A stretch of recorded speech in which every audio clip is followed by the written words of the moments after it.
I'm the Adult Services Director here at Phoenixville Public Library, and it's great to have all of you guys here tonight. The purpose of Open Mic Night, we've done this now for the last, 5-6 years. We do it twice a year, is to celebrate you guys, your writers. We wouldn't have libraries if we didn't have writers, so we need to keep encouraging you. And this night also gives you the opportunity to hear the work of other writers and to network with them as well after the readings. Since I don't think we have our full contingent of speakers here tonight, we'll be, a little loose with the 5-minute rule.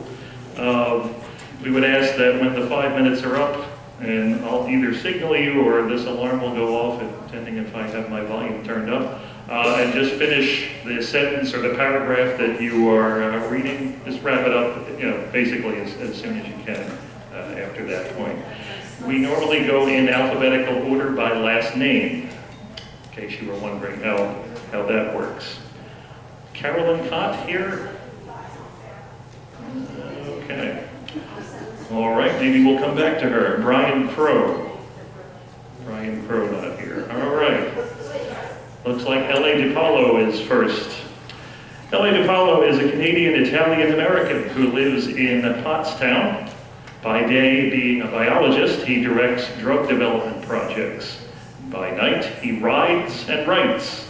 But his horse is not the source of his inspiration. Rather, the agitation in his mind is, which led him eventually to publish the first book of his first novel, though writing is not novel to him. L.A. DiPaolo.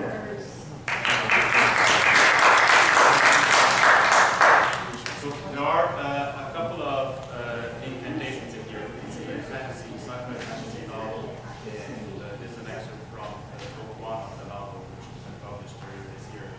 And there are a couple of incantations in Latin. So I brought copies of the translations if you want them, but otherwise you'll just have to listen to Latin because I might go over the 5 minutes. Do you want the copies? Thank you.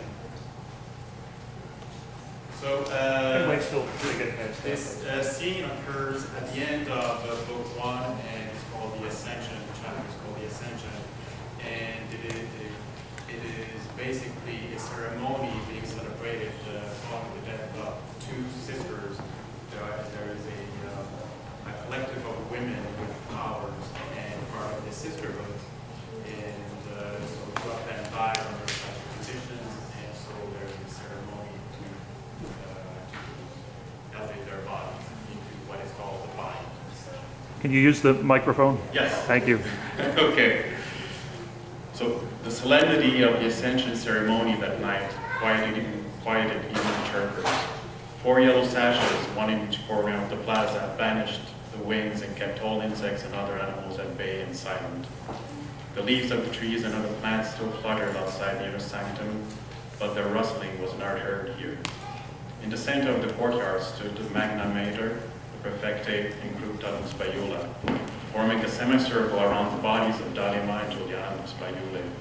The latter were laid atop lacquer beds placed in front of flaming suns and were wrapped in translucent dresses with interwoven white, yellow, purple, and red threads, representing the loss that the entire sisterhood had suffered as a result of their death. The bodies seemed almost alive thanks to the treatment they had received in the Alvasian chapel. Indeed, the medics had warmed their bodies sufficiently to cause the blood to flow back into the skin, enabling them to erase the signs of torture from Dalima's visage and the signs of the fall from Juliana's face. They also reoxygenated their blood to give it a red color. None of this brought the women back to life, of course, but it certainly improved their appearance, which helped the living deal with the deaths. All around the courtyard, novices, juniors, and full sisters, as well as the city's 2,000 inhabitants, looked on in silence, waiting for the ascension of the two dead sisters' bodies. Christiana signaled the juniors attending the flaming suns, and suddenly the spheres began to accelerate, while the blue and golden flames grew in intensity around them, giving rise to faint crackling sounds, the first sounds of the ceremony. The onlookers released quiet gasps. Christiana began, her powerful voice resonating through the plaza with a sad note. Magna Caetera, congregamur dare tibi sororibus nostris, eos qui mortuis tibi servandum, Sorores, nosis mentibus nunc nos figare. The Magna Mater, the Perfecte, as well as Cructa Spaiula, now began entering the bind, while all the other altar entrants and attendants connected themselves to their leaders so that they might witness the ascension from within the bind. The women's hearts slow to prescribe beat as they searched for each other in the ethereal world. The love of the pumping muscles became louder and louder within the bind as the women found each other and their heartbeats synchronized themselves until suddenly the sound exploded through the plaza as one single repeating heartbeat. The auditory spectacle was augmented by a visual one just as wondrous, with the crackling and zapping of undulating scarves of blue light connecting Christiana to all the other altar entrants, that their hair stretching toward her and hers toward them. Gasps of pure astonishment and wonder spread through the courtyard among even the sisters. The shimmering from within the bind began to manifest itself around the flaming suns, and a wondrous pattern of blue and purple and yellow hues appeared around the spinning circles. The filaments of light now stretched toward the Magna Mater, the assembly heads, and Cructa, and from them onward to the bodies of the fallen. Everyone looked on in anticipation of the ascension, a rare event given the long life of Lux Baiulae and the frequency of violent deaths, when the Magna Mater started slowly spreading her arms open, followed by Sarah and Ramela Lux Baiulae, the heads of the sachets to which the deceased belonged. As the three women continued to open their arms, Dalima's and Juliana's bodies began to shimmer, and the most amazing song arose suddenly from the throats of a group of juniors standing on the steps of the Elevation Chapel. The guttural chant moved from sustained graves to gut-wrenching, unending crescendos, all in synchrony with the golden and blue flames surrounding the spheres, and with the shimmering light which rose from the bodies of the dead. When the sun reached its apex, the dead disintegrated themselves with an explosion of light which flowed into the spheres behind them at an ever-increasing rate. Just then, Christiana and the four Perfectae began shouting, Dalima Lux Baiula, intra untionem! Juliana Lux Baiula, intra untionem! They repeated the incantation, which was picked up by the onlookers, until the bodies completed their transformation, and the last particles of light left the Orabets to enter the bind through the flaming suns. The juniors now brought their song to a sudden end, thus marking the completion of the sisters' transmutation.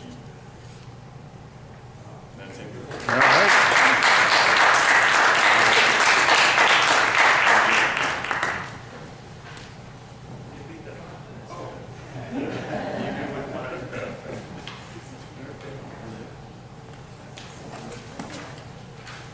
Okay, Carolyn, you thought you could sneak in. Carolyn Cott is up next. She has been a professional writer/editor for corporations, nonprofits, universities, and individuals for 3 decades. She's also a creative writer, formerly of short stories and currently a novel. Carolyn.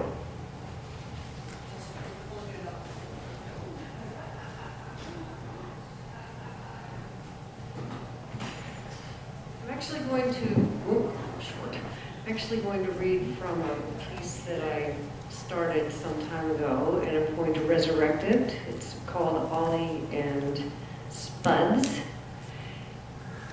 And I'm rushing to be late. Just relax.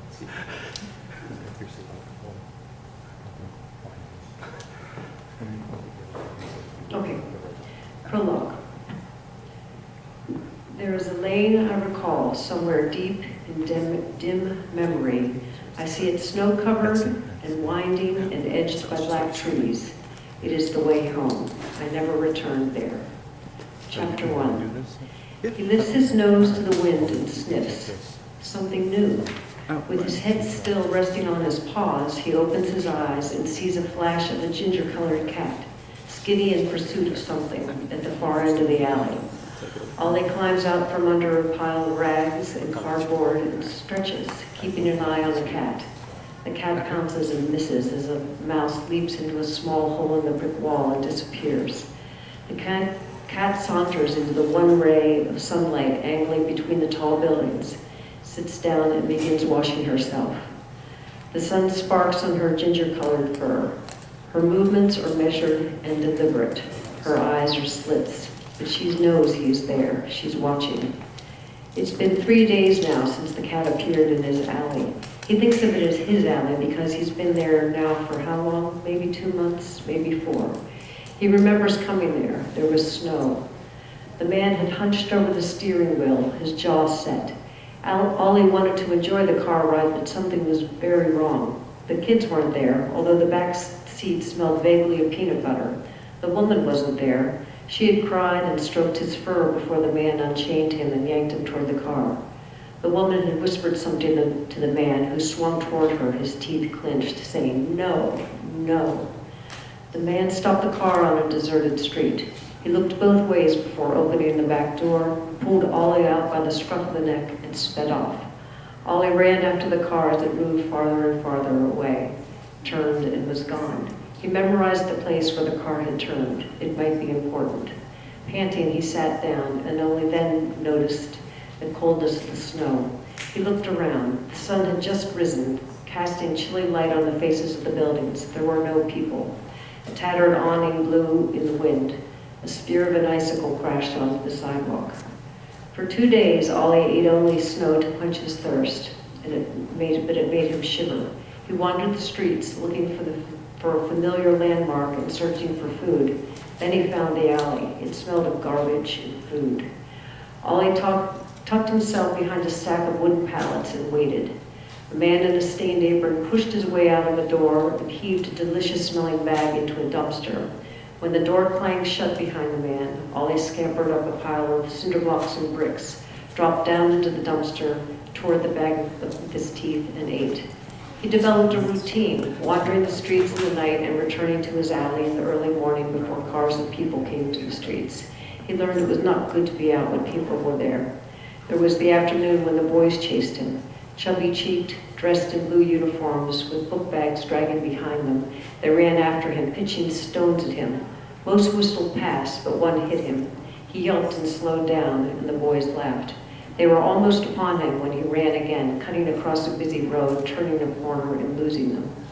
Returning to his alley, exhausted and thirsty, he went to the low depression in the concrete at the base of the downspout and drank from a small puddle. Then he curled up into the tightest ball he could and slept.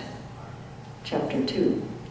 Cat's name is Spuds. The old man she lived with thought she looked like the color of yellow fin potatoes. He pulled her as a kitten out from under a bramble, mewing and shaking on a busy roadside. He gently stroked her fur with large, rough hands, looked into her gold-green eyes, and took her home.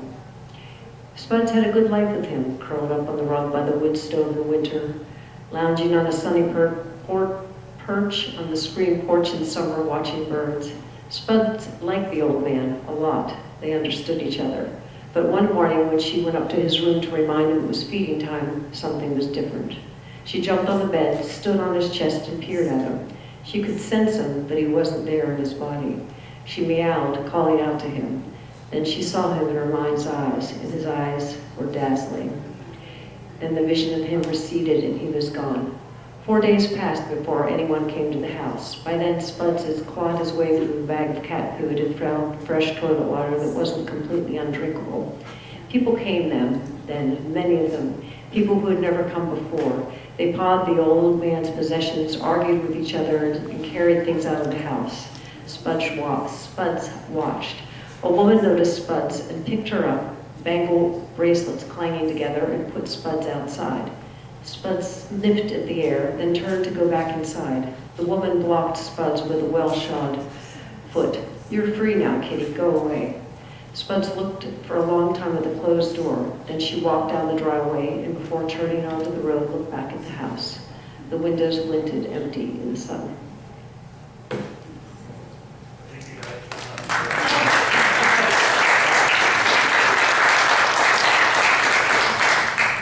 All right, I'd like to welcome to the microphone Eric Palmer, the leader of our Phoenix Fiction Writers Group, who will MC the rest of the way. Hey guys, sorry about being late. There was confusion about time. In a way, it's your fault for being so early. Just a few quick words about the Phoenix Fiction Writers, then we'll continue on with the evening. We are a writing group that meets right in that little room over there. It's a little cramped, but we like it. We meet the second Thursday and third Tuesday of the month. We are a critique-based group, so if you're looking for someone to look over your work, give you what's up on what's working, what's not, we are your huckleberries. So we've got some flyers somewhere, I assume, Mark? Yep. Okay, Mark's on top of things, I'm not. He's the librarian. Anyway, so we are going to dive right into the next few people. I am really loud in this microphone. This is going to take a minute to get used to. So up next we have Gene Donahue. Gene's days as a playwright and screenwriter ended in '96 when he became a TV studio manager. Tonight, for the first time since then, he returns his attention to his first love, the written word. Gene.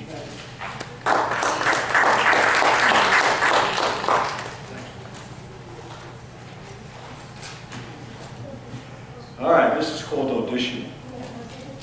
I'm 65, and I'd say 65 and a half if I were 12 and a half.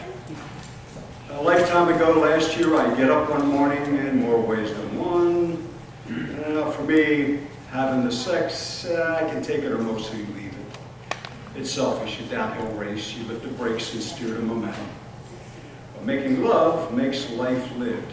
It's caressing the entirety of each other with every sense you can find.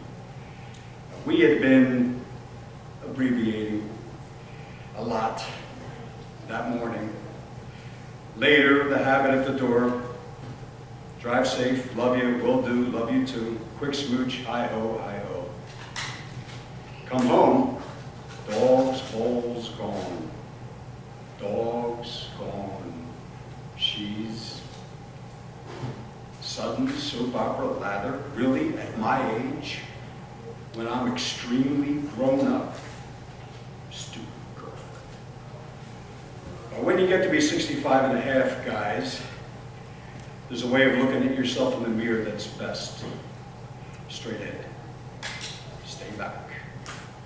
If you wear glasses, don't. Look at your face, but not your neck. Really look at the shoulders. If you've ever been athletic, your shoulders will still look good, especially if you're wearing a dégotté. Now that I think about it, make absolutely sure you're wearing a dégotté. If bare-chested, do not look down. You don't want to see breasts that are bigger than hers. Oh, and never, never, never look at a lover. Now, in my apartment, condo that I rent, there's a room with theatrical lighting and with a vanity the length of one wall, completely mirrored. Opposing it is a wall of closets, sliding doors, all mirrors. It's a makeup room.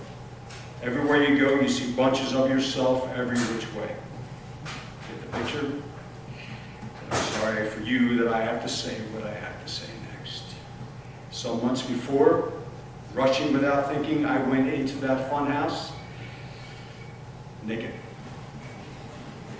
I wasn't alone. All these pudgy guys were there, stuck, glaring at me like I'd done something wrong. Which was, of course, true. It was inescapable that I had let myself become the opposite of me. Physically, for sure. Turns out in every way. I had taken her because she had been a pretty package. Handy, right there for the taking, easy to carry, easy to shelve. This was no doubt her logic as well. We didn't melt together. We lived politely side by side. Still, losing her hurt. Losing her constancy. Losing my family on her side when they became instantly temporary. Her lies hurt. They're not mine to keep. She needs them to court favor and favors and protection from her deed. The people who know me know me. But are leaving her. Until I recognized and praised it as the blessing it is, lovelier than her stay. When she left, she took that empty talk of ours with her. The strange silence that remained, I embraced. And I learned myself as I hadn't for decades. I could hear barely at first, then louder, then ferociously, the voice of my atrophied passion.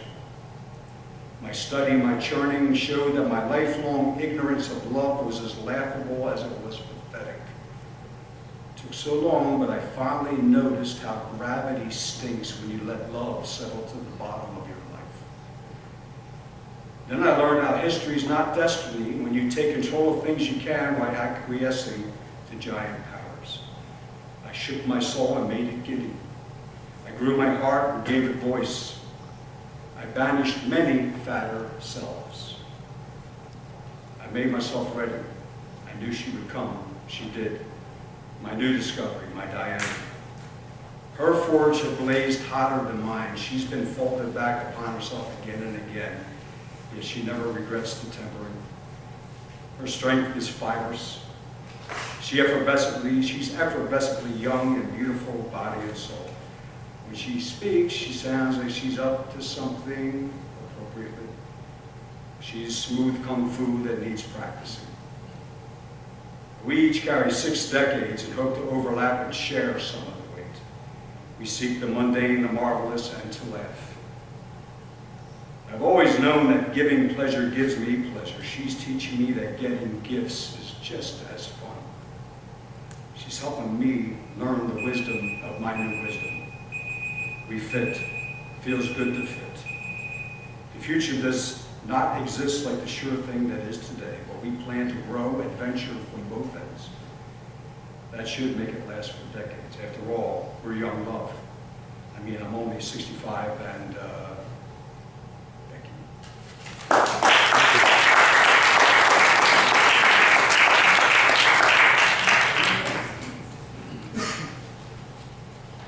All right, thank you, Gene. That little noise you heard towards the end was the obnoxious sound of the alarm. It's been scientifically tested to just cut through everything. If you hear that, I'm sure Mark's run you through it. Just try and wrap it up. We're not going to be jerks about it, most of us. All right, up next we have Julie Duffy. She's the host of Story a Day May Writing Challenge. She recently wrote about digital distraction for Writer's Digest magazine. Good job. On Saturday, October 13th, she will be teaching a flash fiction workshop at Bucks County Book Festival in Doylestown. Julie.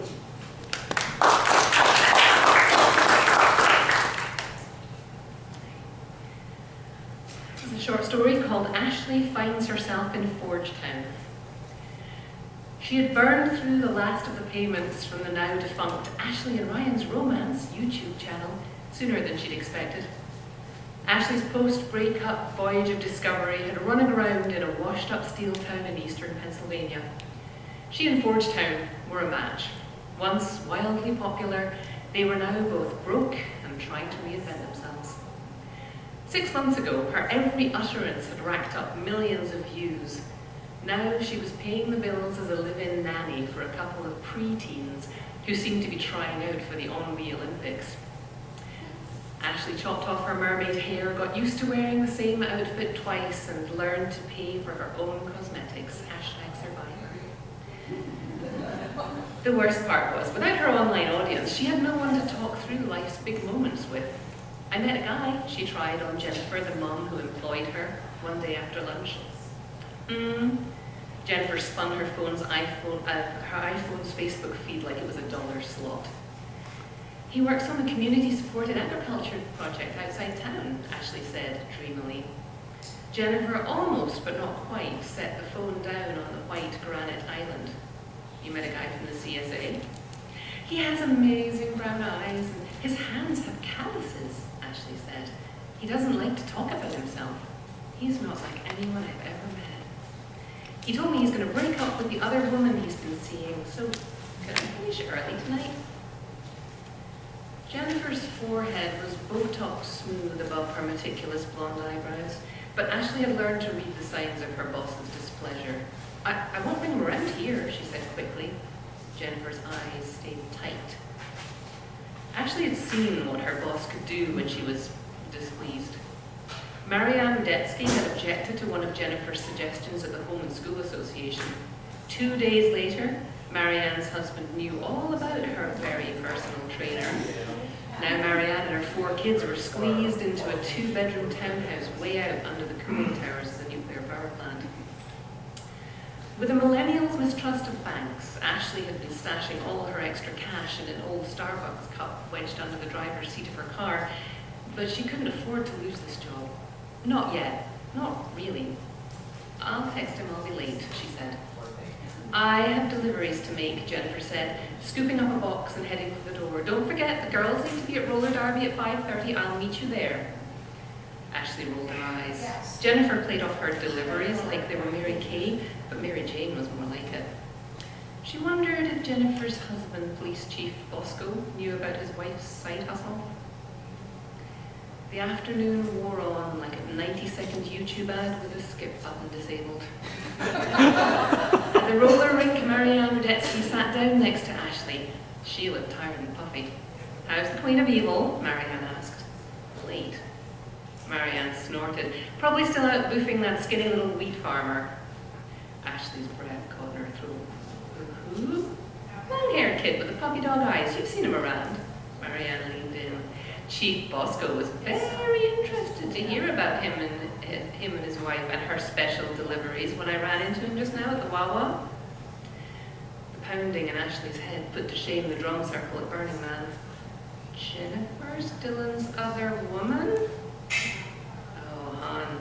Marianne stared at her, the full story slowly unrolling before her like a pre-credits recap, previously in first hand. I didn't know. You and the wheat farmer? He told me he was growing organic produce, Ashley said. Hon, he's the source of all Jennifer's little deliveries. You didn't know? Marianne clapped a hand to her mouth. Oh my God, I told her husband. She's going to think you did it. You need to get out of here. Ashley shook her head as if trying to dislodge water from her ears. This had seemed like such a quiet little town. I mean it, Marianne said. You should just get in your car and drive. What's holding you here? Well, those kids, for one thing. Ashley nodded towards the roller rink. Marianne waved away her words. Anyone here will drive them home. Who's going to look after you? Seriously, there's no one here for you.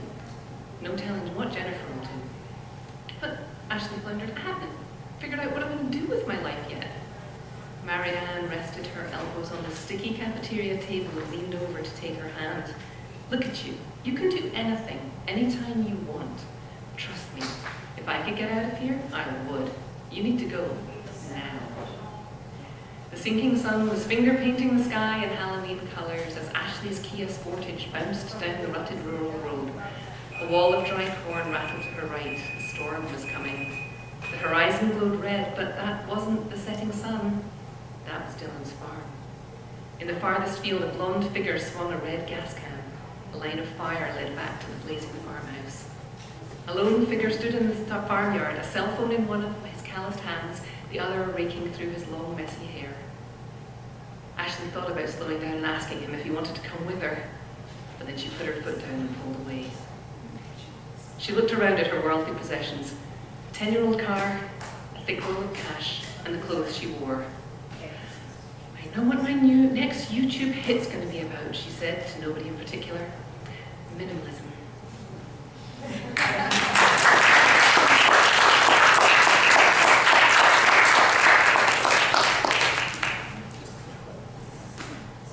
All right, thank you, Julie. All right, up next we have Christine Emmert. She is an actress, director, writer, and educator. She's currently rehearsing The Plague Seeker, a short piece she's performing with her husband, Richard, for the Bridges Project at the Rotunda on Penn campus, November 1st through 4th. Her inspirations come from other writers, living and dead, and the world at large. She lives in Valley Forge with Richard and a dog and cat par excellence. Christine.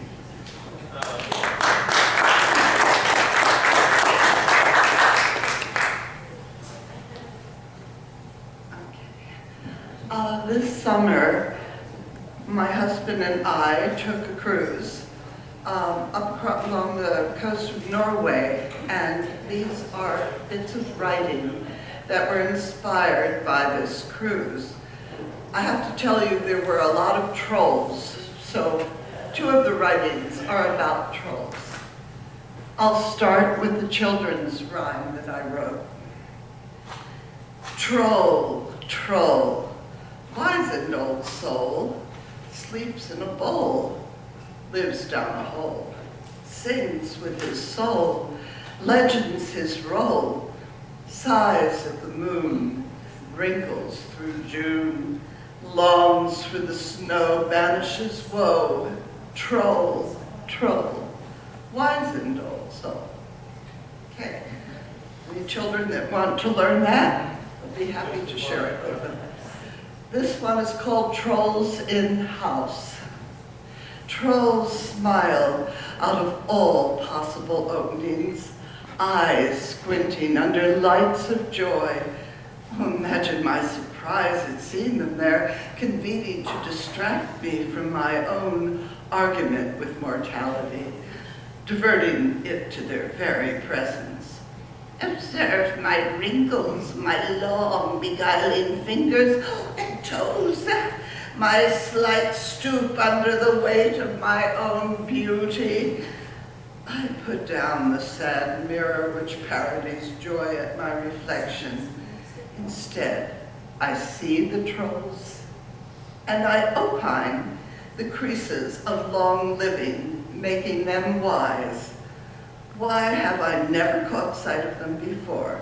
These trolls who dance in their own wrinkling moonlight. Okay, this one is called A Sheep Standing on the Top of a Rock.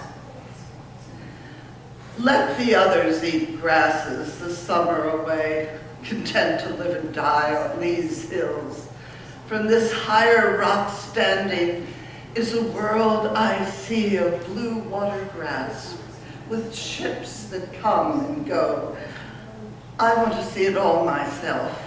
All the grasses that grow beyond the world to taste the sour of life with the sweet, beyond stone walls and unfriendly shores. This is my prayer to the land goddess. Let her answer, bleat back at me. Now we get away from trolls and sheep. This is called Viking Love.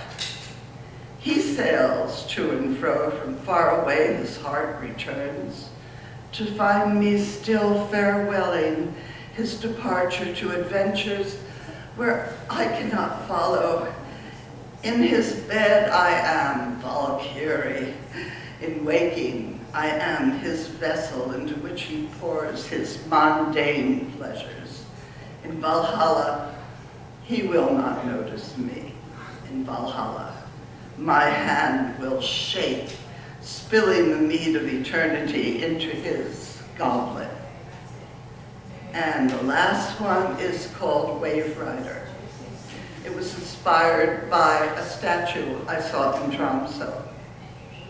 He stood tall in his boat, feet apart and spear poised, and she swam on the surface to view the sun skimming water, and then she froze under the glint of the man in his spear, her eyes filled up with his image and he with hers. His design crumbled under the wonder of a new feeling, not to kill, but to love. She shimmered before him, unable to turn herself and dive deep. This moment of a cloud over the scene moved away. Once more, he was the wave rider. She was his prey. The spear rose up higher and then fell into her heart. The tears of the ocean were multitude. A swim of fish, a school really, swam beneath him. But it was never the same. Time and love had shifted. He put down his spear forever.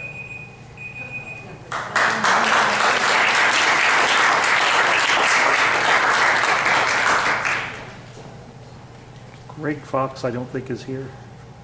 Is Greg Fox in the building? No, we are foxless. Moving on. All right, up next is CJ Hedrick. He is a 30-year-old with an associate's degree from Montgomery County Community College, and he processes invoices for a company in King Prussia. CJ.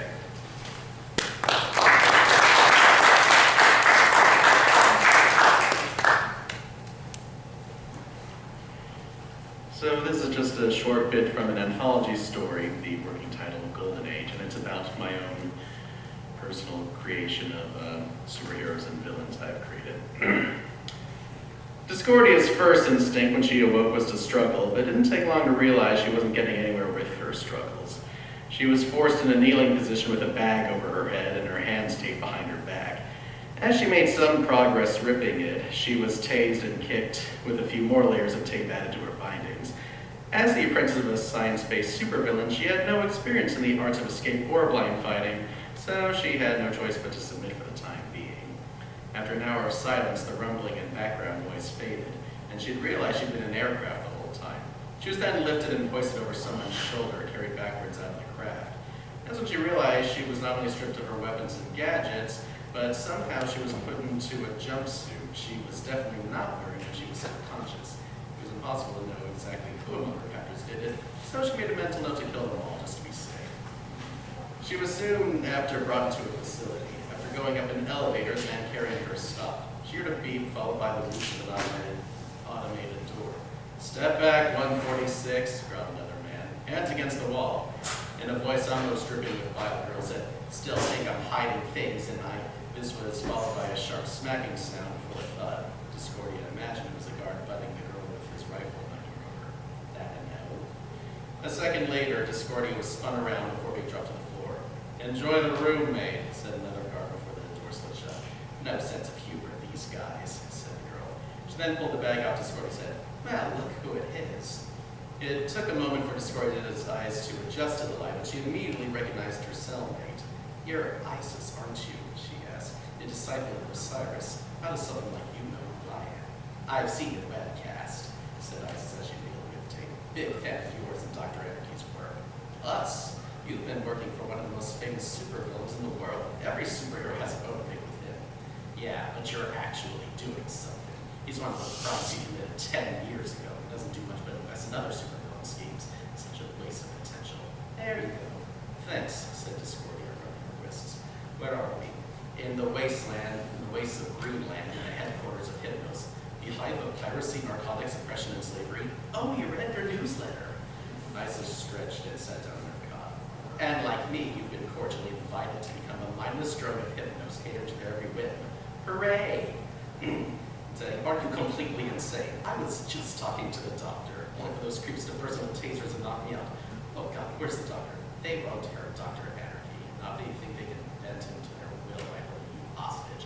Same with Osiris. You're probably teaming up and preparing to track instead." "I suppose," said Discordia as she sat on the edge of the cot. "But we can't simply stand here and wait for them. How long can we stand against the brainwashing of Hypnos?" "Hard to say. I've only been here 2 weeks. I have a plan. I'm sure you've heard of Zenko, the Flame Girl." "Zenko? ZFG if you're him. She's here undercover." "How do you know that?" "You're not a secret superhero, are you?" "Nothing of the sort. But we knew each other in our civilian forms, and I spotted her a few days ago. Whether she's here undercover by accident, she's our best chance of escaping. In terms of sorcery, she's at least twice as strong as me." "Oh, really? And why hasn't this hotshot supergirl bust her way out yet?" "The source of her power has been sealed. We can give it back. She'll bring down the house in a flash. And what will stop her from immediately arresting us?" "She doesn't ask me a lot of questions, especially if she finds me useful. Now, it can be more useful than helping her be a superheroine again. But if you're still nervous." She then pulled out her cot and peeled back a portion of the wall. Discordia knelt down to look and saw several dismantled electronic devices and weapons. Where did these come from? "Gradual filching and pickpocketing. You think you can use this to rearm yourself?" With a tiny grin, Discordia cracked her knuckles. "As they say, hold my beer." To be continued. Thank you.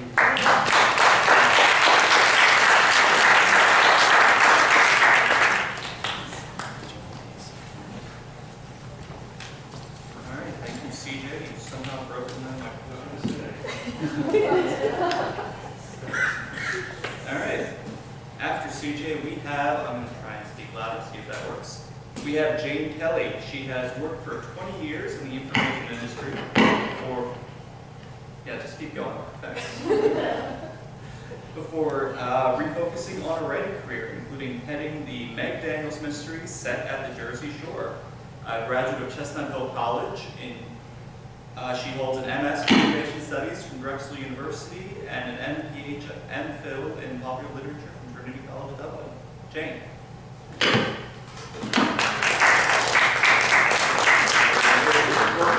Yeah.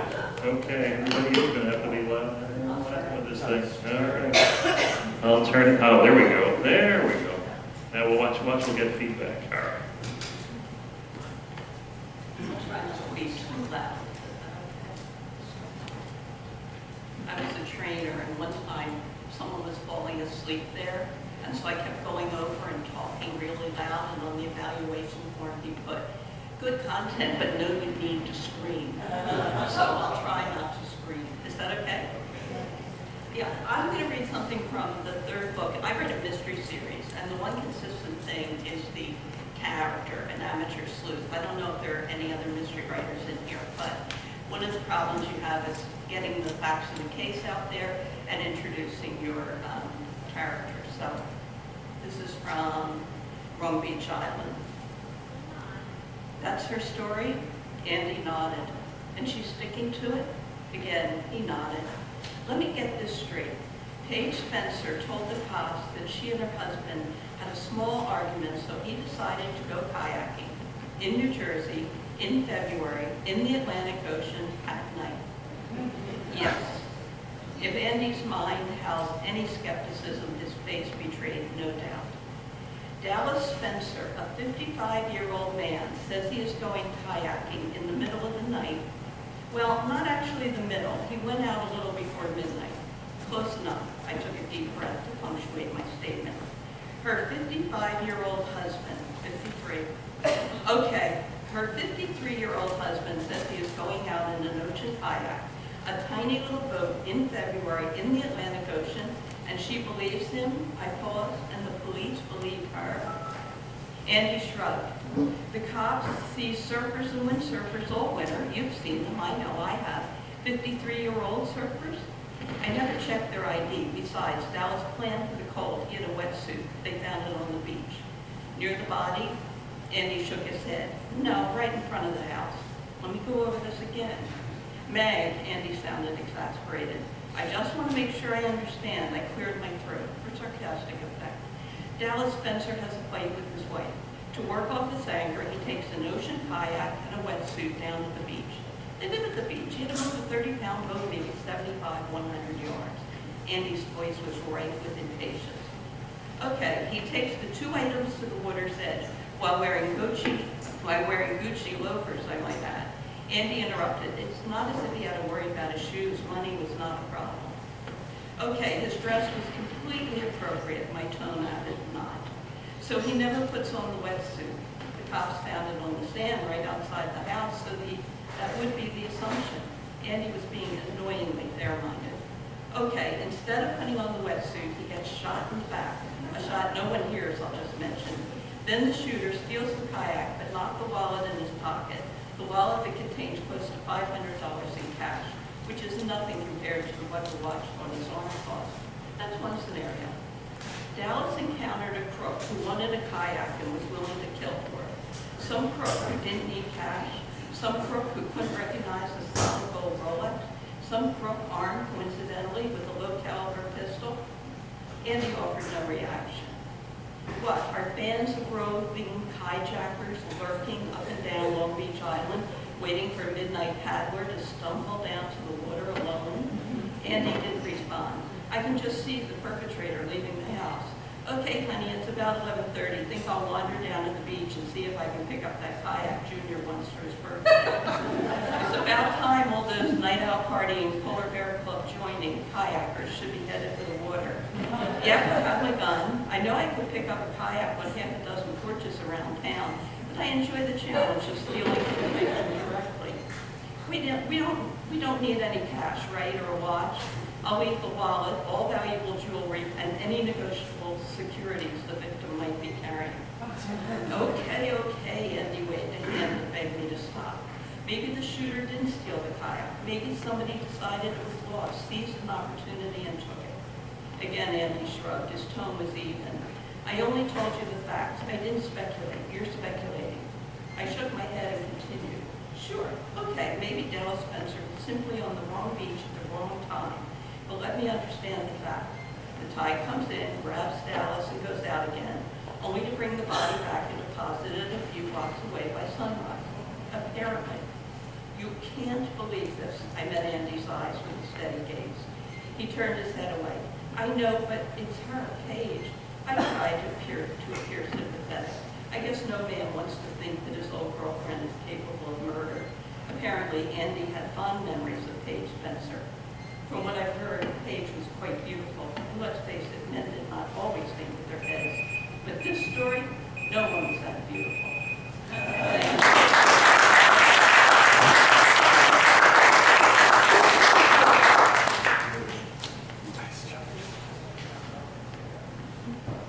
Thank you, Jane. All right, up next we have Monty Mill. He is a poet who hails from blue skies and still waters of Port Providence, Pennsylvania. He is a creative soul who lives a creative life. He published 6 books of poetry and prose in 2017 that contain almost all of his poetry and prose written from 1987 to present. He is currently working, his current writing project is an epic poetic novel. Think Led Zeppelin meets the Inferno. We are just going to scratch and hiss through this entire thing. Monty.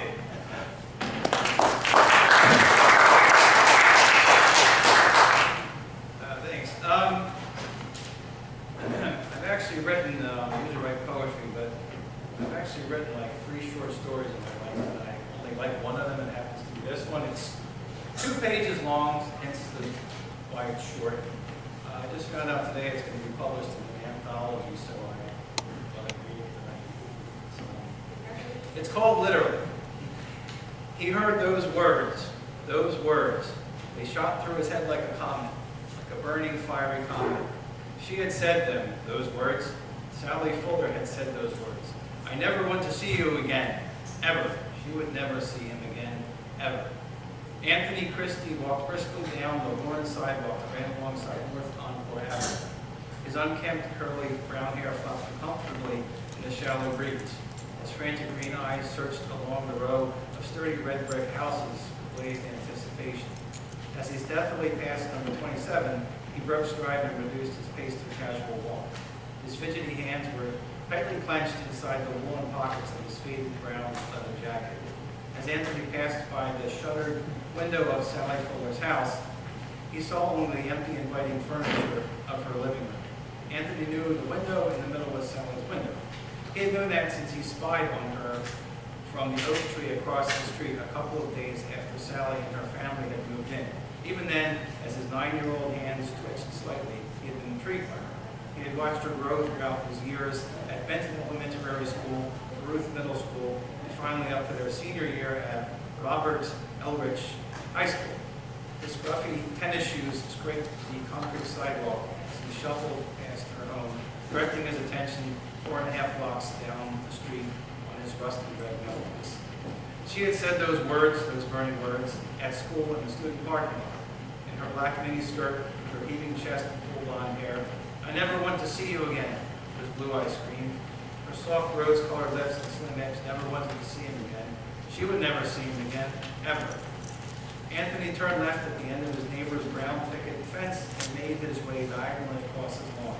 He mounted the step while he groped for his house key. Dreamily, he envisioned the scheme he had thought of as he stalked wildly away from the group of teenagers who had taunted him after she had called him a pervert.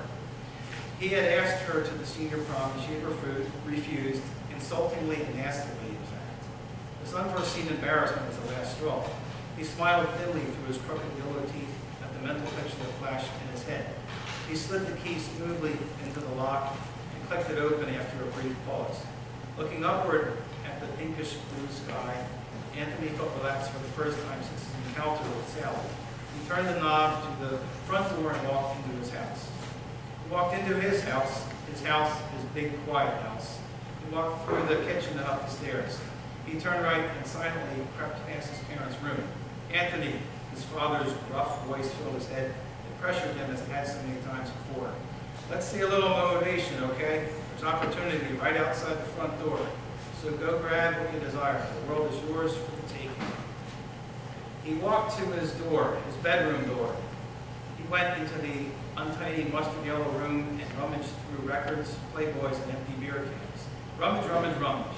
He found the items he was looking for. He found his leather pocket pouch and his knife, his long, sharp combat knife. The dusty gray carpet picked up dirt as he walked across it to leave his room. He was going to meet Sally as she left work. Before he left his house, he stopped down the hall to say goodbye to his parents. Anthony headed back up North Encore Avenue with determination in his step. Ferry's ice cream was 2 blocks up and 4 blocks over, and Anthony realized he had only 6 minutes to reach it. Sally got off work at 6 o'clock each Thursday. Anthony had her scheduled down to a T, so he quickened his pace over the next 6 blocks. He arrived on Apollyon Street at 2 minutes of 6. Anthony stopped to catch his breath and scope out the situation. As he stood on the corner, his pale skin glowing in the chilly darkness, he peered into the large plate glass window of the colorful ice cream store. For a moment, Sally came into view. Her coat was on. She looked ready to go out and mount her orange 10-speed, which was locked to the dim streetlight in the alley. Anthony quickly sneaked across the flat blacktop and disappeared into the misshapen shadows in the alley. He waited for Sally to exit the door. Those words glided out the door.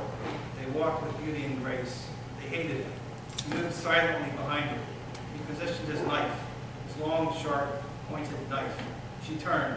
Slash, slash, scream, slash, whimper, moan. She would never see him again. Gorge, gorge, ever.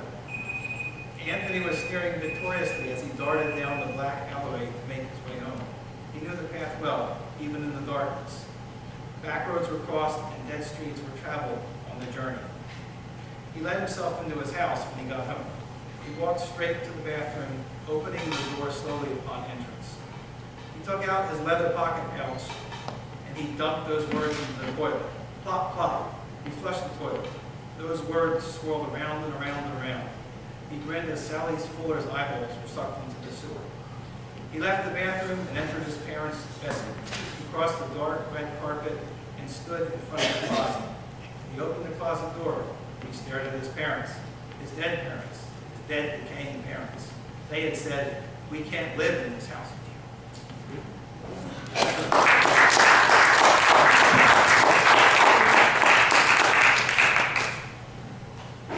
All right, thank you, Monty. And this has died again, so we're just gonna go. Works for me. I have another thought, but go ahead. All right, up next we have Valerie Milne. Her bio simply says Valerie Milne is here. That's not enough, so we're going to give you a bio. Valerie has sworn vengeance on anyone who canceled the 1980s classic Max Headroom. When she finds them, they will know pain, but in the meantime, she writes. Valerie.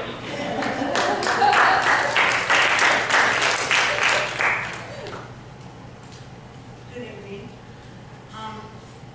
Actually, I've been a technical writer for the last 5 years of my career for a major corporation and a website designer. You should really turn it off because it's just cracking. It's not doing it. Yeah, we want to hear you. I don't hear the crackle.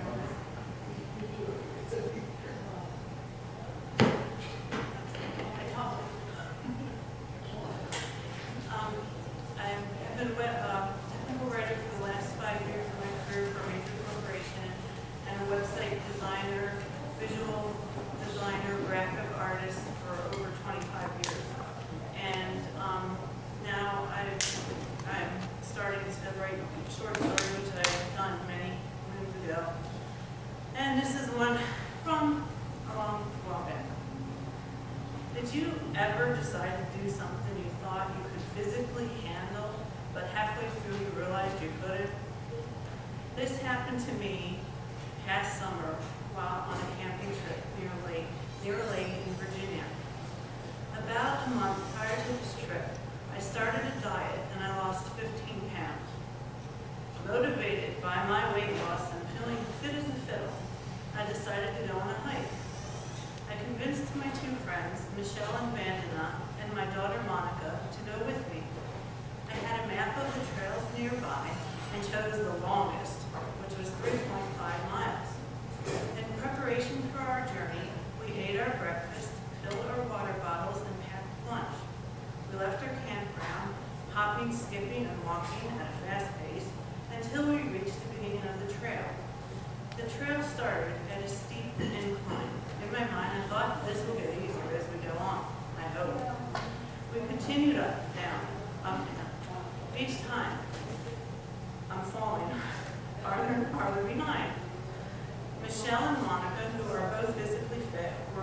far ahead, yet within yelling distance. Vandana, who was having a difficult time of it as I was, stayed 2 steps in front of me. We finally reached the top of yet another mountain. I was extremely out of breath, hot and exhausted. I could go no farther. At that point, I was about the same distance back. It was about the same distance back as it was forward. I had to make a decision. Should I go into the unknown or should I go back? I asked Vandana's opinion on what she wanted to do, and she said it was up to me. Great.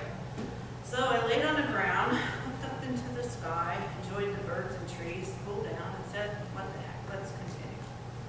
After all, maybe this time it's all downhill, which it was. It was a beautiful walk. I wondered how far Michelle and Monica got since I could no longer hear them. We kept walking and walking and walking. Finally, I heard voices. I yelled, Monica, Michelle. No reply, so we kept walking. What seemed like eternity, we finally saw the edge of the lake. I knew we were getting close, but then an awful thought came into my head. How was I going to get back?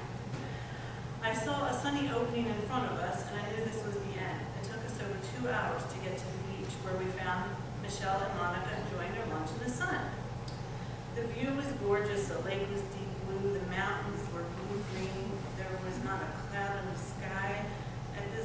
I ran to the lake, splashed water on my face, fell to the ground, lay in there, feeling like a beached whale. I had no desire to move, no desire to eat, no desire to do anything. I would eat. Michelle, Monica, and Vandana all enjoyed their lunch, then took a swim. When they came back to where I was laying, the conversation started. You ready to hike back, Val? Michelle asked. My heart sunk. There was no way I could do it. After a bit of debate,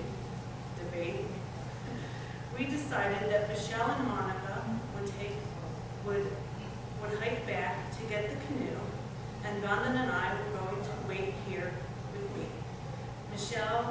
Vandana would wait here with me. Michelle would then canoe to get us. That plan was fine with me since I had experienced canoeing, but as far as Vandana was different. She was never in a boat, couldn't swim, and was afraid of water. But what choice did we have? So Monica and Michelle headed back to the campsite. I fell asleep watching Vandana trying to flag down a few boats on the road to the shore. Suddenly, I was awoken by a loud motor. I sat up and saw an awesome speedboat with 4 young men in it, filled with energy. I jumped up and greeted them. Vandana and I explained our situation, and they agreed to give us a ride back to our campsite. Our knights in shining armor came to our rescue. Turns out this boat was worth upwards of 50 grand, equipped with an incredible sound system. We were whisked back to our campground with Leonard Skinner cranked up and a cold beer in our hands. We were on top of the world. It took us about 3 minutes to get us safely to our site, and once we got there, I invited the boys to dinner that night to show our appreciation. They accepted. Off they went. Vandana and I sat in our comfy camp chairs, still trying to deal with what just happened to us, with a smile on our face. We were there about 2 minutes when I see Monica. Her jaw dropped. The look on her face was priceless. She couldn't understand how we got back to the campsite before her and Michelle. We explained our story. I didn't think they really believed us until that night when the boys joined us for dinner. Because of this experience, I've learned some valuable lessons. First, don't overestimate yourself. Secondly, ask questions about how easy or difficult a trail is before attempting it. And finally, don't give up hope because things always seem to work out for the best.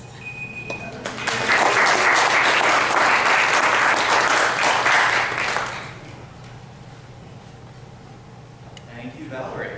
All right, up next we have a lot of people from our Phoenix Fiction group. This wasn't planned, we're just alphabetical. Sorry about that. First, we have Carolyn Morris. She is a member of the Phoenix Fiction Writers. She has an MFA from Lesley University and has been published in The Flexible Persona, Body Parts, and Shimmer. Her work has been nominated for the Pushcart and named as honorable mention on Ellen Dattow's Best of the Year Horror Anthology. Carolyn.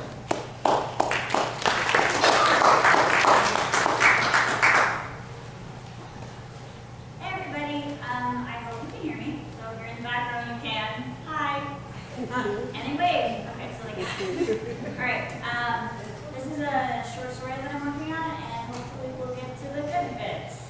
We're not at the start. The thing about the house, you know, is that no one ever intended it to be this way. But standing outside of it dressed in biohazard suits, staring at the hanging gutter and the missing shingles, and the front door that's always half open, windows full with garbage bags and brown boxes and sheets, like that could be enough to block out what was happening inside. It's hard to believe that this sort of thing happens by accident. When the homeowners are still alive, we try to go in without suits. It's one of the decency services we offer because we don't want anyone to think we've come to God with them. But Alma Tibble died nearly 2 months ago, so we don't have decency to worry about anymore. We have keys to get in. Alma's daughter gave them to us with the ominous warning that she hadn't been to the place in years and had no idea what it looked like now. Howard has the keys, twisting them in the lock and shoving the door open. He's pushing against an avalanche of trash to get in, and we can't even see it. Inside, there is no floor. It's just towels and blankets and garbage bags and cat beds as far as the eye can see, which isn't very far given how dim it is. As my eyes adjust, things start to stand out. A narrow path through the garbage to the back room. A cat teetering atop of a mound of magazines. It cries piteously, probably because it hasn't eaten in ages. Unless you count eating Alma, but the cops came and got her body nearly 3 weeks ago now, so I don't think that counts anymore. You know where she died? Howard asks. I didn't. Howard always wanted the gory details. Where's the body? How long had it been left? But me, I never asked if I could help it. We did cleanouts for messy deaths, murder victims, suicides. It required getting all kinds of permits and staying up to date on the latest biohazard regulations. But the pay was good. I mean, after all, it's just a pair of gloves, scrub brush, soapy water, bucket. You're in business. I recommend bleach for the stains. Howard is walking ahead on the garbage mound. He's trying to get to the cat, but as he gets closer, she meows loudly and hops down, vanishing. Darn, Howard says, I wanted to pet it. I shimmy around him, following the narrow path to the back room, careful to keep my hands up so I don't touch anything. Behind me, Howard shifts the wrong way, and a mound of magazines and cat beds and sheets come down. You okay? I ask. Yeah, he says, peering between 2 trash bags. Found the first dead cat, though. I follow the path into the back room. As expected, it leads straight to the room. Every boarding house had one, the place where the person spends all their time hemmed in by the garbage, usually facing a TV. This one is a pale pink easy chair, stained on the arms and the seat, a squished pillow shoved against the back for lumbar support, and another one to fluff up the meager headrest. There's also a small sheepskin mat on the seat cushion. The sheepskin is matted and mud brown, make of that what you will, and it doesn't face a TV, which is weird but not totally abnormal. Instead, it faces a wall of undusted tchotchkes, mostly ceramic cat figurines. Jesus, I think she just shat. You think she just sat here out there? You did think that, and it's disconcertingly human. I tried to imagine her. There's plenty of clues, lots of tissues and a TV stand nearby, 2 remote controls next to it, though she doesn't have a TV or a sound system that I can see. The problem isn't that there aren't any clues, but that there are too many. Did she sit here staring at the cat figurines, waiting for death to come knocking? It's a morbid thought, and I don't really want to chase it. The only thing interesting is a small ventilation grate set into the floor.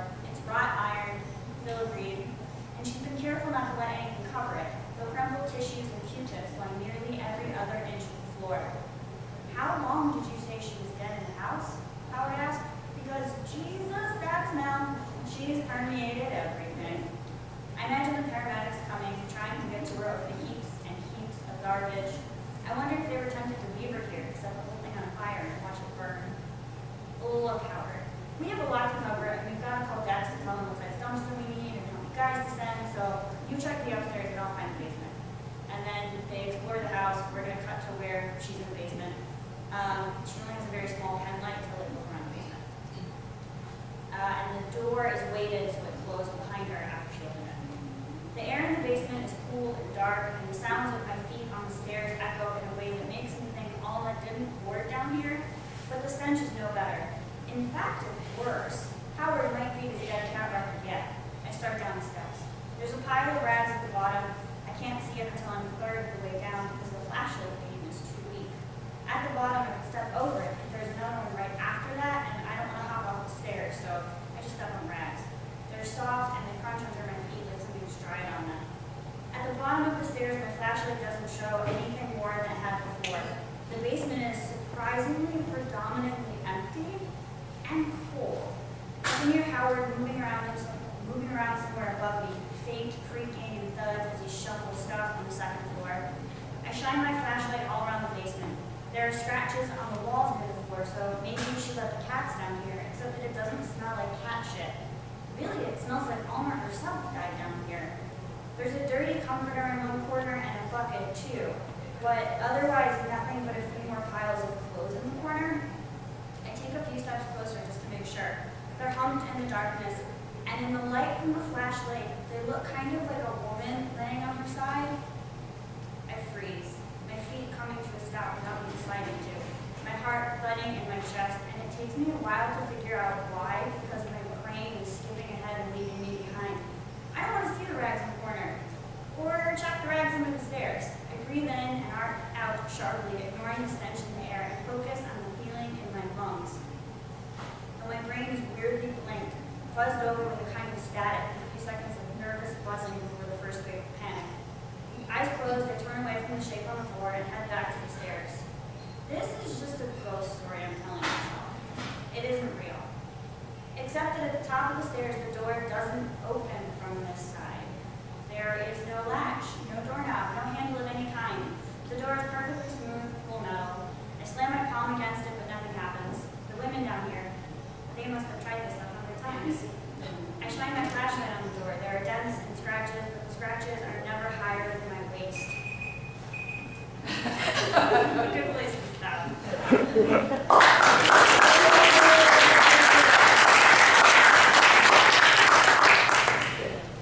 Thank you, Carolyn. That actually is a story. She's been workshopping with us, so if you want to find out the rest, you can come to our group and find us. Up next, we have Shannon O'Shea. She is a member of our Phoenix Fiction Writers at the Phoenixville Library. She writes literary fantasy with an emphasis on fairy tale and folklore, and she has been published in the Flexible Persona, even though it's not in her bio, but she put it on there. Shannon.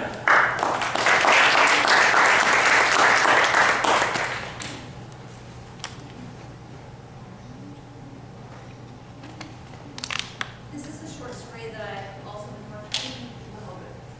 Well, all right. Then let's try to get the microphone back on. Hiss or no hiss? Yeah. Sorry, I'm a naturally quiet person who's getting over a cold, so. Testing, I'm only gonna get so loud. For now. Right. This is a short story I've been workshopping with the group. It's a science fiction story about an alien girl who her society are basically refugees and they're being forced to leave Earth. And in this scene, she's telling her best friend. When the sun breaches the horizon, the dew rises in clouds like ghosts that linger until the morning light burns them all away. That's when Samantha arrives. "You're lucky I'm a morning person," she says. She's standing over me, backlit by the sunrise so that her face is in shadow. She has 2 paper mugs in her hands and hands me one of them before sitting down. "Don't you ever miss it?" I ask her. Steam from my coffee curls around my nose before fading into the morning. I stare past it, down toward the woods at the bottom of the hill. It's still black between the trees, so I can't see the deer trails that we used to follow when we were children. Miss what? I shrug, though she's not looking at me, and take another sip without answering. It's weird how human rituals like coffee in the morning have fortified me every morning before school, but now, when I most need it, I find it hollow. "Is this about college?" she asks. And God, I wish it were. The fog is almost burned away in the morning sun. I'm not going to college, I think to say, but it doesn't count. I'm not going. I'm not going. I'm not going. I'm not going. Over and over again it rings in me, endless and perpetuating, and I must have said one of them out loud because Sam says, "What?" suddenly looking at me, and everything stops. "I'm not going," I say again, freer this time, more decisive. It rings still in the still morning. I can't. Listen, we can just go to the same place. State schools aren't exactly hard to get into. We could be roommates. She pauses to take a sip and glances at me while she does, as if she expects me to respond. When I don't, she says, "Besides, we applied to all the same places anyway. Didn't we?" "Yeah," I say. It comes out like a dull squeak.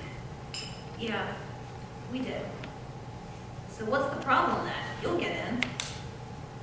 When Samantha looks at me from the side, my eyes trace the slope of her cheekbone, the angles of her eyes, the sharpness of her gaze, and the softness of her countenance. We've been friends for all the seconds of my memory. I open my mouth to answer her, but the words do not come.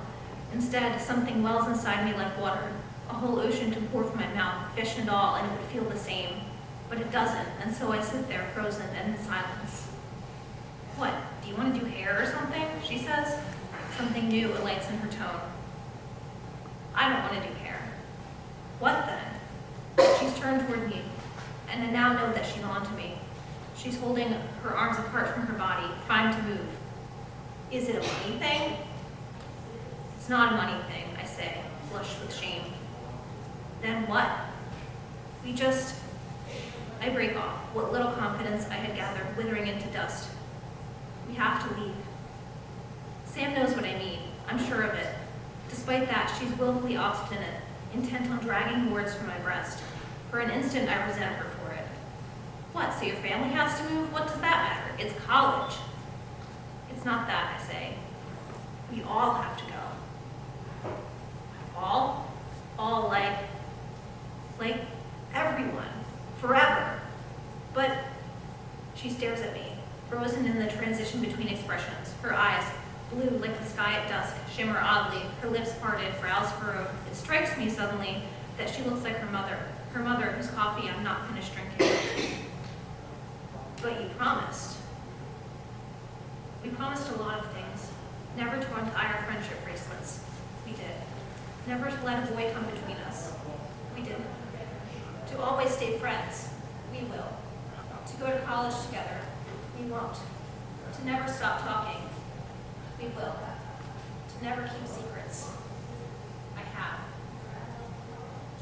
"I know," I admit. It's paltry and less than she deserves, but I have nothing else. I can't look at her, so I try to make out the last of the fog ghosts in the field behind her. They're almost invisible, the barest wisps under the strengthening sun. Soon, all the memory of my people will have vanished from the earth just like that. "Why?" I draw a breath before answering, and it shudders. "You know why." "Can't you stay? You don't even look." And she trails off, grimacing. I know what she means. I look human.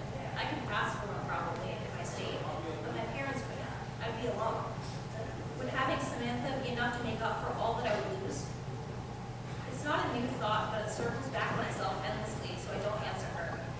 Sam's fist on the ground between us pulls on the grass.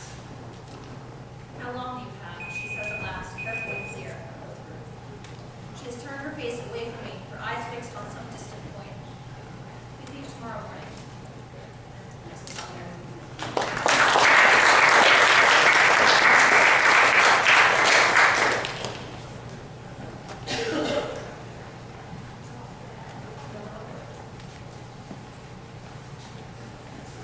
Yep, we killed it. All right, thank you, Shannon. Up next, alphabetically, is me. Hi, I'm Eric. I'm one of the Phoenix fiction writers. I've got a degree in English literature, and I don't like talking about myself. So I'm going to read the start of a short story that I've been working on in the workshop. And just to keep things fair, we are going to time me as well. That's quality and all things. All right, here goes. Ask a punk. Jenny stood on the street corner, the flyer clutched in her hand. She looked back and forth between the third generation Xerox paper and the people walking by, unsure what to do next. Ask a punk is what the flyer said. No address. The venue name only brought up a vague location which she asked Google, and a ton of other people asking the same question over the years. Where is Tuki Days? Jenny thought it was a weird name for a venue, but it was a weird situation. The place was illegal, or at least not strictly legal.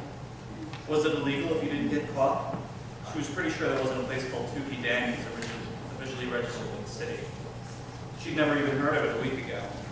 But she She'd had a band come up in a playlist while listening to music on YouTube.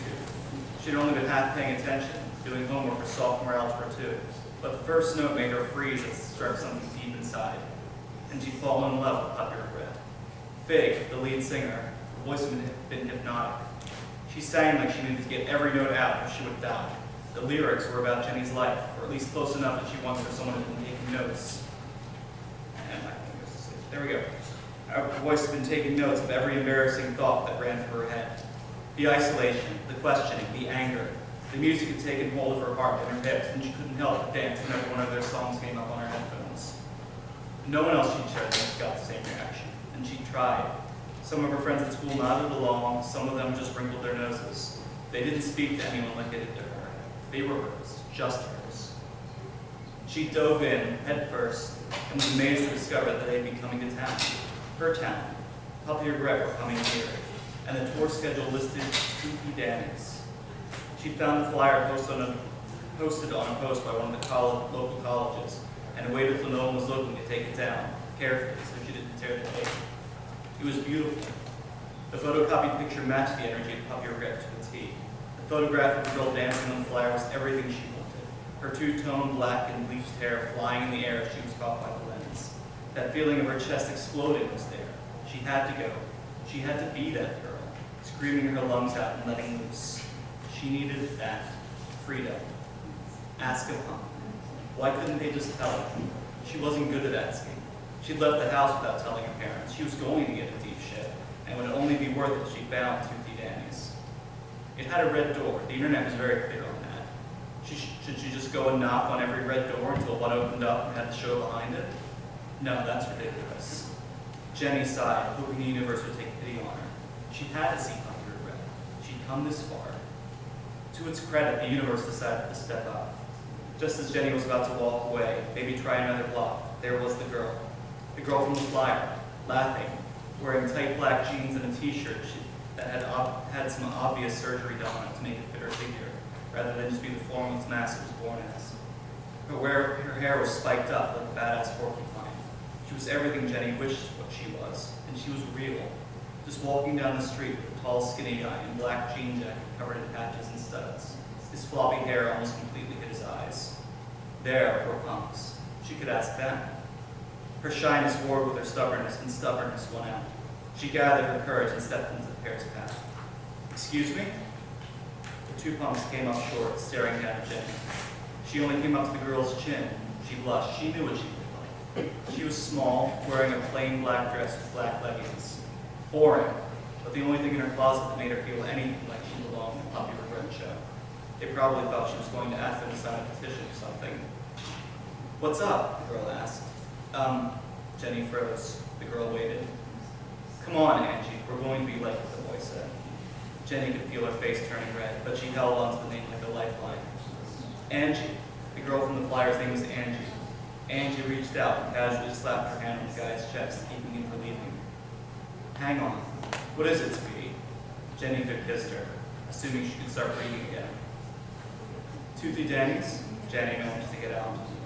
Angie glanced down at the flyer clutched in Jenny's hand, before her face slid into a smile. It somehow made her more beautiful. Follow us.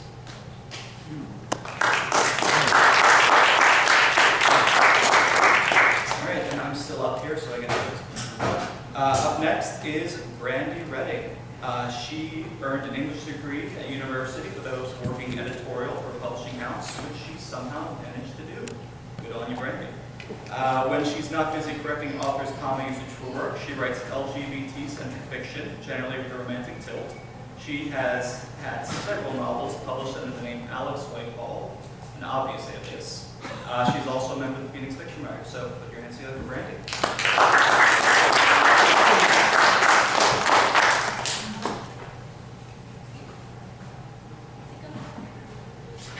All right, can everyone hear me?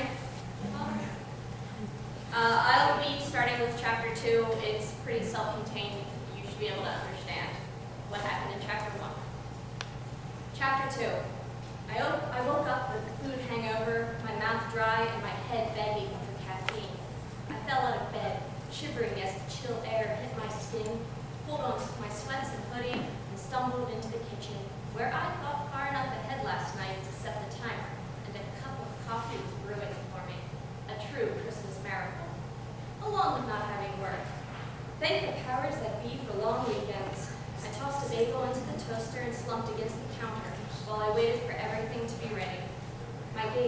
on the business card I left carelessly on the table.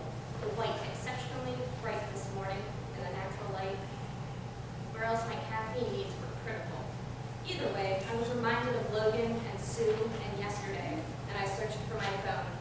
A text this morning from Sue. Call me when you're up. Command obeyed. Morning, Isaac. Hey, you've got some explaining to do. Me? You're the one who couldn't keep his eyes off my boyfriend. Her righteous indignation was so fake I didn't need her laughter to glue me in. I ignored what it meant that I'd been caught staring. And that's the first thing you need to explain, Missy. Okay. You're sick of Mom harassing us about not having dates too, yeah? She didn't pause for me to answer. So I was on the site and saw this dude offering up his services, pretty much to be a date for someone to take to a holiday dinner. Good or bad, although you know which I wanted to shove in Mom and Dad's faces. He was willing to be worse, but I said he could totally go low-key with it. Mom and Dad aren't bad, yeah? Only kind of unexposed. So I thought it'd be good if they faced everything they feared and had to play nice. And Mom wasn't going to say anything with him there, so you and I could get out of it for a bit. And what did Logan, if that is his real name, get out of it? He's got no family, and his friends are going to a thing this year. I didn't ask for details. So he's going to be alone for Christmas. Or maybe he wanted to avoid his friend's Christmas. I don't know. This way, he got company and dinner and a new friend because he is hilarious. We went on a few fake dates so we'd actually know each other, and he's a blast. I scoffed. Maybe we'll be dating him for real next year.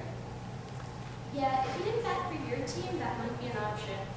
My throat closed and my stomach clenched. The silence between us stretched, tightening the noose around my neck as I struggled to breathe and speak. Sorry, Sue said, her voice softening. I shouldn't assume, but I got the impression from some of your posts online that you were gay, and I probably should have said something. I'm sorry. I guess I wanted you to feel safe enough for me to tell me yourself, but that was kind of a jerk move. So, Isaac, I love you, and it doesn't matter if you're gay. If you are, I want you to know I'm a safe space. Thank you. It was the only thing I managed to squeak out, probably because I was too busy wiping tears from my cheek. I cleared my throat and tried again. Thank you. That means a lot. And yeah, you're right, I'm gay. I paused, then added, hoping for levity, for all the good it's done with getting a guy. She giggled. Well, Logan's gay if that helps. Listen, just because we're both gay, and you're eye-humping him the whole day, doesn't mean we're Noah's matched pair. I know, but he mentioned you were hella cute. I ignored the excited thump of my heart. He actually said hella cute. No, he said, why didn't you tell me your brother was a hotter guy version of you? Which almost made me crash the car, so I was trying not to relive it. My bagel popped and I nearly dropped the phone. So, yes, I blame my inability to form a sentence. In fact, I was trying to talk and butter a bagel, and I still hadn't had a cup of coffee yet. That's what I thought. I mean, I've got eyes. Logan is hella cute too. And you can't deny you were interested. He gave me his card, business card, I said by way of answering. Then call him if you want. She said the last part is giving me a way out. Isn't that nice of her? Won't Mom and Dad be a little confused if I start dating your boyfriend? Something tells me they'll be too distracted by the fact you're dating a guy to harp on the details. And there was the awful truth. I guess it wouldn't hurt to call. You should, and you two can totally geek out together over graphic resolution and visual layouts. Plus, he's already sister approved. Because that's definitely what I dig in a guy, my sister's approval. She snorted. Maybe you should. I'm not having this conversation before my first cup of coffee, so we need to change the subject. Speaking of, I poured a glorious mugful and added a teaspoon of sugar, and took my cup and bagel to the table.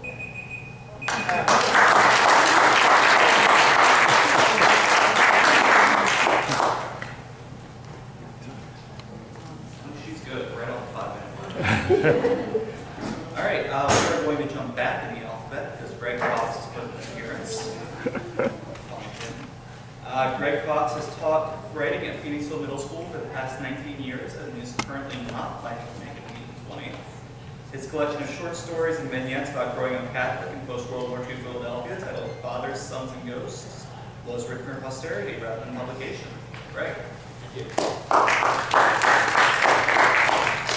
Brief history of Catholicism. During the Middle Ages, most of the merchant and working classes in both Europe and the Middle East wore brightly colored socks held in place above the calf by leather garters, which often loosened during the course of the day, allowing the aforementioned socks to droop noticeably to the ankles. Disease-carrying fleas born in the backs of ever-present rats were thus enticed to bite humans on the lower legs, resulting in numerous outbreaks of deadly infection, including the Black Death of 1347 and the Great London Plague of 1665. Also at this time, a deep schism existed between the Eastern and Western Christian churches. One point of contention was baptism as a requirement for entrance into heaven, even for children, since they also inherited the burden of original sin. In 1442, a conference of ecclesiastical dignitaries convened to discuss conflicting issues of church doctrine in an attempt to unify Christianity.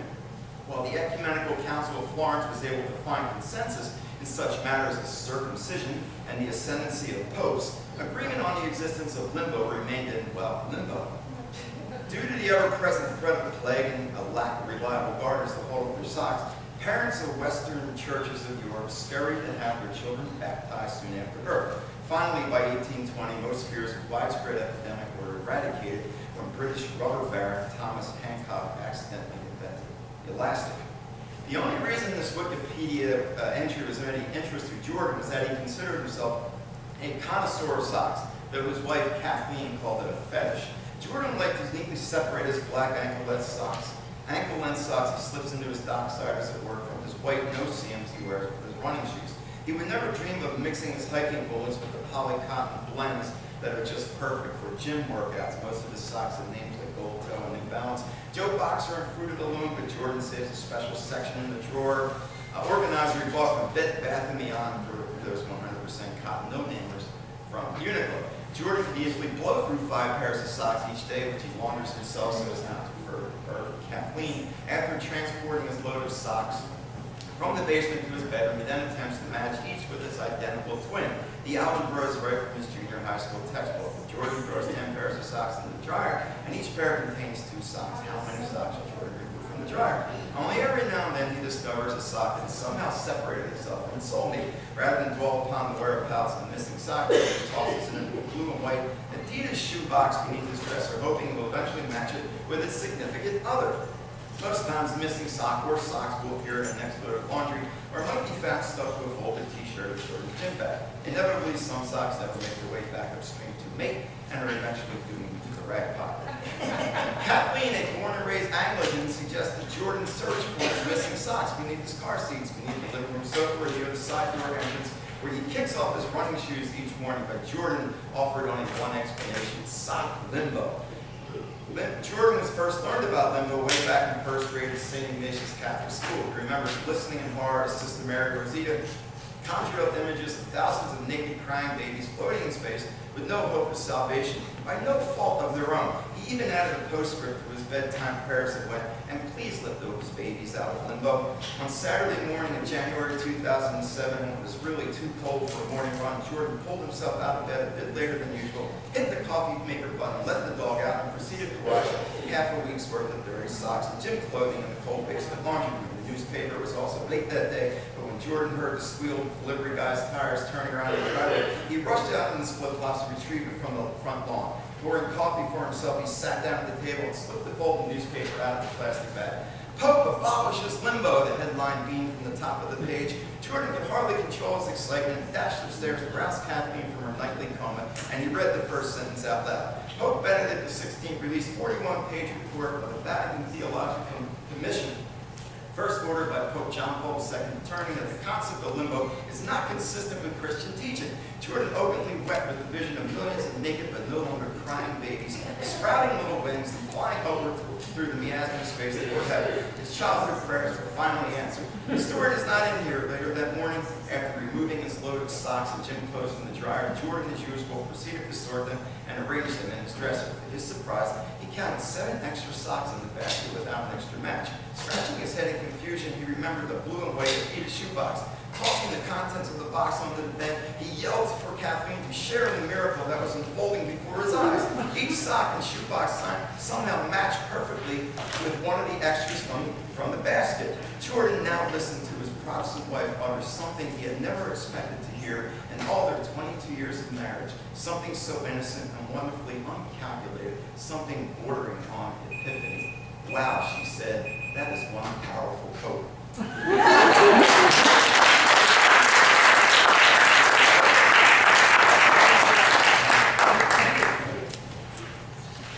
right, thank you, Craig. Now back towards the bottom of the alphabet again, sorry for the confusion.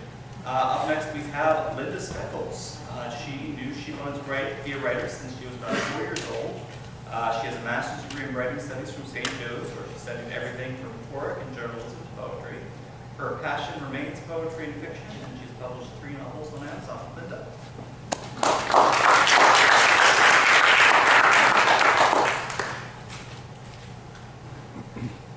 So I'm going to read from Poetry of the Soul, which is a novel. In ballet, prior to many of the more challenging moves, you must first prep. Often, prep involves a tendu, sliding a pointed foot into position, or plie to help you gain height in a jump, or moving the arms to provide momentum for a spin. Preparatory moves can be subtle. The results, perhaps unexpected, but they do lead into the subsequent complex movement, almost inevitably. My movement back into dance began with chaos and denial and the crack of a bat hitting a ball. We need to talk, Roger had said. It was a Tuesday night during the baseball season opener, and I thought he was talking about our summer vacation plans. We sat in the stands, the good seats close to the field near first base. As the pitcher wound up, I turned to look at Roger. His eyes, somewhat shaded by his baseball cap, were focused on the batter, who stood, knees bent, ready for the right pitch to come in. Huh? I said, but he didn't look at me. He slumped in his seat and took a sip of his cheap light beer before he returned the cup to the cup holder in front of him. It sloshed a little on the ground. We need to talk, he repeated, adjusting his cap to further hide his eyes. I heard you. My eyes were still on Roger, willing him to look at me, and I missed the pitcher's movement as he released the ball. Claire, the thing is I love you, he started, but I'm not in love with you. He was still staring ahead at the game. I fought the urge to lift the rim of the cap so that I could see his eyes. I was hoping they would reveal that he was lying or kidding. 8 years began to come to a close as the pitch crossed the plate and the bat connected with the ball. If this were the movies, Roger would have been saying this in the 9th inning. The batter would have hit a home run, perhaps a grand slam, and our team would have lost. But this was not the movies. It was the 3rd inning of the game, and the batter simply hit an infield fly. The second baseman caught it easily, making the 2nd out of the inning. I wanted to scream, I wanted to beg, I wanted to say something, to do something, but I simply sat beside him, perplexed, refusing to understand what he was saying. I was fettered by hope, and that night, after the ball game, but before we were finally over, I lied in bed next to him, plotting how to win him back. Later, after a sleepless night, my lonely attempts at relationship salvation, and Roger's begrudging month-long therapy with me, I began to confess that I was single again, sharing my story with anyone who would listen. Gulping in between sobs, I would whimper, why did he have to do it in public? He's weak, they said. He couldn't deal with real confrontation, so he had to do it when everyone else was around, and so you couldn't make a scene or call him out for it and ask him to. Their statements intermingled with the stories of couples who split up for a few months and then came back together, their relationships only stronger. My friends wanted to give me hope. I longed to hear my story within theirs, but we each live our own tales, wrought by ourselves and circumstance, or whatever you want to call it. Over time, I stopped talking about it, stored it away. I imagined my sorrows tucked away in an ornate wooden box, in a closet somewhere. But as with all things left untouched, the dust covered its grain, softening its lines, hiding the finer details. I could take a deep breath, blow the fine particles of memory into the air, and recount the precise emotions. But is it necessary? We have all known the immediacy of sorrow, have felt our skins pull back, leaving us vulnerable and exposed. What is left is just the contours, and within the contours, vague details, a barely perceptible ache, betrayal. After his confession, Roger and I simply stayed until the end of the game. I wanted to leave. The seats were too hard, the air too oppressive, the crowd too loud, the game never ending. By the 7th inning stretch, our team had a 6-0 lead, and it was obvious, at least to me, that we were going to win. But in Roger's words, you never know what might happen, and so we had to wait until the last pitch before we fought our way through the crowd and out into the parking lot, where we would again wait. The air seemed thick with sorrow and our silence as we waited to see how things would end.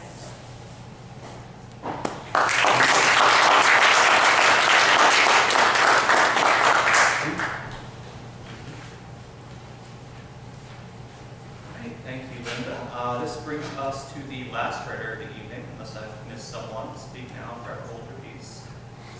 No? Cool. All right, up next is Kathleen Taklowski, aka Tat. I'm assuming that's her criminal nom de plume. She is a linguist and professor of Spanish at Lebanon Valley College. She's published a textbook and academic articles, and she writes short stories in the genre of fictional memoir to explore what might have been. Tat.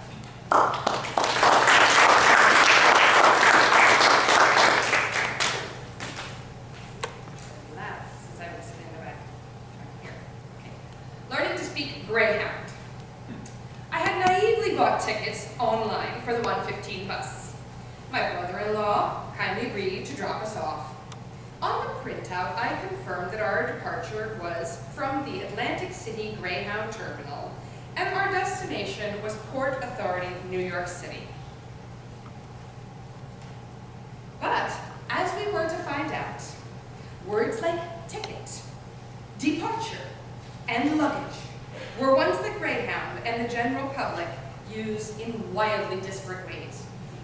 On the borderland between the Greyhound station and the rest of the world, and before we learned the local vernacular, Greyhoundese, my traveling companion and I assumed passenger drop-off was the place where we should get out of the car with the luggage.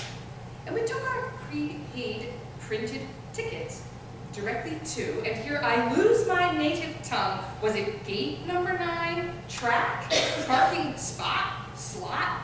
The sign above the long but empty bus parking spot 9 read New York. However, space number 5 also said New York. A long line was forming, so I left my traveling companion in line 9 and went inside the terminal to investigate. When I came up to the counter and inquired, the woman shook her head and sighed. That bus will be coming full from the casinos. Oh, but I have tickets for the 1:15. I waved my printed paper. That's not a ticket. I looked down at my paper with the words passenger ticket on the top and looked back up at the agent. My incredulous expression caused a reaction in her between ire and pity, as if to say, these passengers always coming with their crazy ideas about tickets and such. What she said was, that's just a reservation service. Not quite sure what the difference is in this context between a ticket and a reservation. I mustered, so do I have a ticket? I mean, I did pay online. Now the look was definitely one of disgust. Go get in line and try to get a seat when the bus comes from the casinos. What do I do with my luggage? We had a big suitcase each. We were, after all, moving to New York City for 2 months. You have luggage? Again, a look of shock at the audacity of travelers with bags. Bring it over to check it. What if I don't get on? Will you give the luggage back to me? But clearly, I had misunderstood the meaning of checked luggage in Greyhound parlance. We don't take the luggage. Now feeling as though I had never left my house to voyage anywhere beyond the corner, I apologetically inquired, what do you do with it when I give it to you to check it? Her expression, dumbass. Her words, we weigh it and give it back to you. Even I'm not falling for that, I thought, and walked back to the boarding area where my companion and I and our 2 very heavy suitcases were 29th and 30th in line. Well, what did you learn? She wanted to know. Nothing. We just wait here with our luggage. I reported my half-truth with no hint of irony or shame. The bus that pulled into spot 9 announced in illuminated letters that it was heading for Las Vegas, Nevada. Having come ill prepared for a 37-hour bus ride, we dared to ask the destination. This time to the bus driver, chauffeur, operator. His sidelong glance indicated that he had not even one breath to explain the obvious to the obtuse. He simply nodded, which I took to mean that yes, we were bound for New York, and we should not ask any more inane questions. After the 28 people in front of us boarded, the driver did a head count, and without exactly looking at us, stated, 2 seats left, take your bags around to the compartment under the bus, this side is full. We decided to divide and conquer, given the lingering possibility of not getting ourselves and our luggage a spot. Years of observing organizational skills of baggage handlers on the buses in Mexico proved invaluable for my next move. With no assistant at the ready and no obvious space available in the compartment, I reluctantly propped my day pack against one of the enormous tires, and just before I crawled into the belly of the bus, thought, no wonder my mother doesn't like to travel anymore. After a bit of rearranging, I managed to wedge our monsters between a pink polka-dotted roller and a camouflage duffel. With that, I heard the bus start up, and I dashed on board to see if my companion had fared any better with seat selection. I was shocked to see her with 2 seats together in the very front row, apparently having been left vacant for those with special needs. Perfect for us.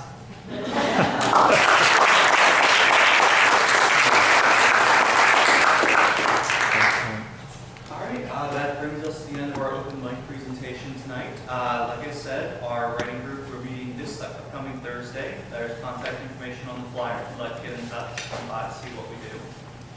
There's also, hey, books for sale. Mark is pointing at the books for sale. Perhaps some of our writers from tonight. Come on up, take a look, find the writer. I'm sure they'll be more than happy to take your money. We also have cookies, pretzels, water, everything you could ever want. That's on the table, so please help yourself, or Mark's going to end up eating it all. All right, have a good night, everyone.